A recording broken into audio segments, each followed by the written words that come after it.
Howdy, Mrs. Cordy's class. Round 2 of our discussion about birds. I put some of my wood carvings and a painting of hummingbirds behind me.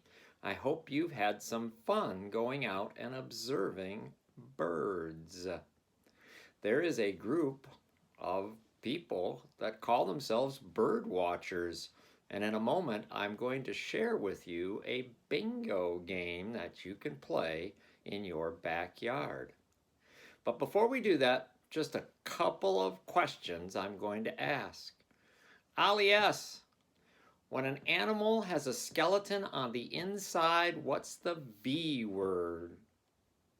Yep, vertebrates. Birds are vertebrates. Now, Mia, they are not cold-blooded like fish or reptiles. They are, yes, warm-blooded like you and I. Ali H., their skin does not have scales. Their skin is not their skeleton like insects. Their skin is covered with, yes, feathers. Now, Avery, what's interesting about the bones of birds? There's something about them that makes them light, that helps them fly. Do you remember? Starts with an H. Yes, they are hollow. And Lily, birds don't have teeth, they have, yes, beaks. And their tongues have bones, which is just crazy. Now, all the ollies together, they have how many legs? How many feet? Yes, 2. And 4 body parts. A head, a neck, because they have to turn side to side to look around. They have a tail, and they have a body. Now, in a moment, I'm going to read a story. But before that, I've got a little video to show you of a nest that I found just outside my house while I was observing birds for 10 minutes the other day. So in a moment, I'm going to share that with you.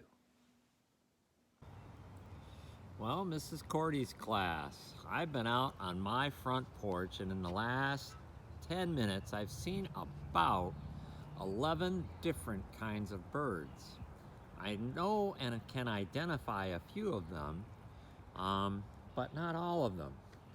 And so I'm going to work on my bingo card and see if I can figure out which birds might be the ones that I have observed. I'm going to take you across the street right now to where we've been watching a starling, or 2 starlings, bring food to their babies. And I'm not sure I can find a picture of the babies on this video, but I can definitely show you where the nest is.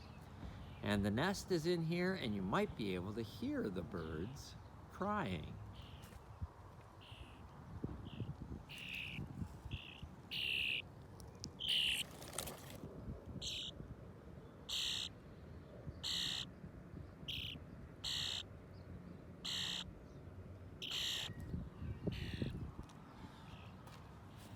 Now that starling nest is in a tree just across the street from where we live.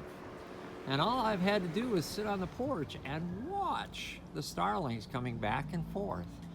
And as I was standing next to the tree there, I could hear the baby starlings crying, hoping for more food.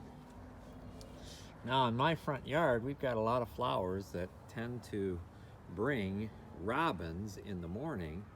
I don't see any right now, but I did see a blue jay on the roof of the house across the street. We had a mourning dove up in our magnolia tree a little earlier. We've had a couple of wrens and one large bird that I can't figure out what it was, and it was so far away over that house I couldn't quite see it. There was a blue jay that just flew by just this second ago. So I hope you've been enjoying getting outside. Tomorrow's going to be a beautiful day too, and I'm going to send you a link that you can find these bingo cards for birds of the Northeast and birds of the Midwest, and hopefully you can become an official bird counter. Take care. I've got a book coming up soon. Talk to you in a minute. Bye. Now, ladies and gentlemen, if you'll go to a website called birdwatchersdigest.com, you can search and find backyard birding time, and there is a bird bingo, which is a free printable. They look like this. Here's the birds of the Northeast. Birds like tree swallows and goldfinches, robins and gackles. And there are the birds of the Midwest, like hairy woodpeckers and red-winged blackbirds. You'll notice that I took mine outside, and I saw 2 blue jays. I saw 5 Canadian geese. I saw 1 gray catbird in my backyard. I went for a drive to see my boat today and saw a couple of red-winged blackbirds. We have a hairy woodpecker that hangs out in our house every morning, often wakes me up in the morning, and I've seen 25 American robins today. So altogether, I've been able to identify 8 birds, and I've seen 13 different ones. A few that I couldn't tell what they were. Now, when you go online, you will see a website that looks just like this. It says Out There with Birds, and that is birdwatchersdigest.com. So, without further ado, in a moment, I'm going to read a story. And the story is called The Best Nest. The Best Nest by P.D. Eastman.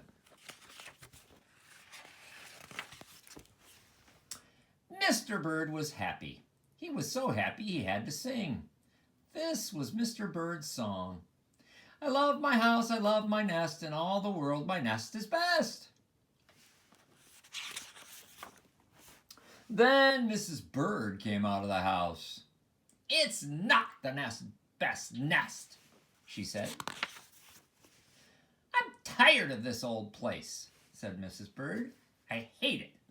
Let's look for a new place right now. So they left the old place and went to look for a new one. Well, this place looks nice, said Mr. Bird. Let's move in here.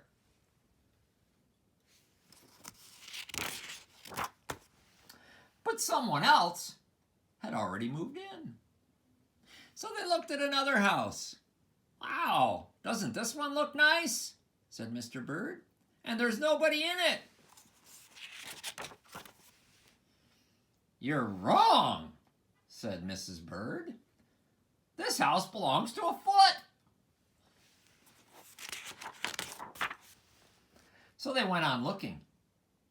I like this one, said Mr. Bird. It has a pretty red flag on the roof. Yeah, I've always wanted a house with a flag, said Mrs. Bird. Maybe this place will be all right. Oh, but I guess it was not all right.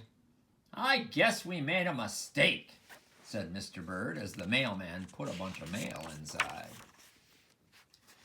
You are making too many mistakes, said Mrs. Bird. I'm going to pick the next house. And here it is, right here. They flew around. They looked around. Isn't it a little too big?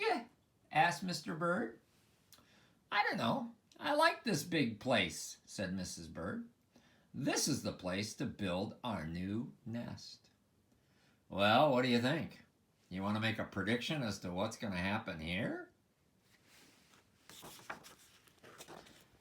Well, they went right to work. They needed a lot of things to build their nest. First, they went and got some hay.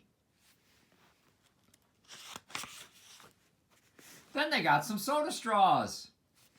They got some broomstick straws. They even got some sweater string.